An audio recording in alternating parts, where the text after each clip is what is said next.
Okay, let's finish up 3.2 by finding zeros of quadratic functions.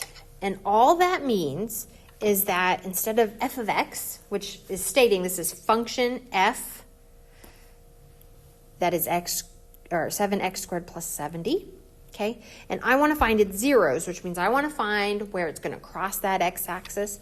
And we do that by plugging in 0 for f of x. Okay, remember, f of x is the same thing as saying y, and you have those x-intercepts when y is 0. So we just replace that with 0, and everything else stays the same. That's when we find the zeros. We replace f of x or g of x or whatever the function's named with 0, and then we solve. So this then becomes just like number 11 and 12, where we need to get x squared by itself. So I'm going to subtract 70. Get negative 70 equals 7x squared. Still need x squared by itself, so I got to get rid of that 7. So I'm going to divide both sides by 7. And I end up with x squared is going to be a negative 10.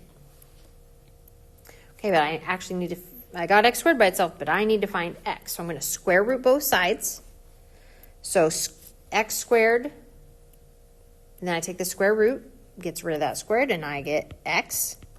When I square root the right side, however, I get that plus and minus, and I get square root of negative 10. Okay, we cannot have our answer having a negative inside the square root, so I know I'm going to have an I. And then I need to look, can I simplify square root of 10? The only factors of 10 are 5 and 2, or 10 and 1, none of which are a perfect square, so I still have square root of 10 in my answer, and that is done. Okay, remember the square root goes after the I. If I were able to get a perfect square out of that square root, the whole number goes in front of I, but after the plus or minus. Okay, and remember this is the same thing as saying you have a positive I square root of 10 as an answer and a negative I square root of 10 as an answer. You always have two imaginary solutions if your solutions are imaginary. All right, so go to the practice and finish it up. 56, 57, 59, 63, and 64. Submit your assignment in Big Ideas, screenshot your score, and submit it into Canvas.